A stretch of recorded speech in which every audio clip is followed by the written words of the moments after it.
Padma foods নতুন আঙ্গিকে নতুন সাজে সেজেছে।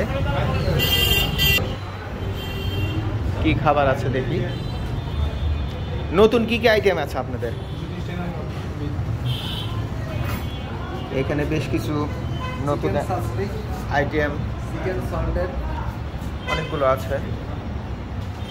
পদ্মা বরাবরের মতো কেকের জন্য বিখ্যাত। এই কেকগুলো অসাধারণ স্বাদ এবং দেখতেও সুন্দর। সাথে ডাবের পুডিং। পদ্মা ফুডসের স্বত্বাধিকারী এমদাদ আহমেদ বাবু ভাই।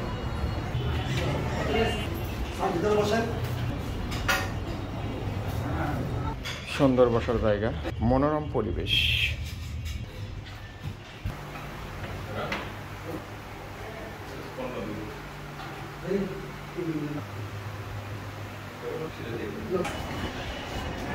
আমাদের কাছে খাবার চলে এসেছে, এখন আমি খাবো। বিসমিল্লাহি ওয়া আলা বারাকাতুল্লাহ।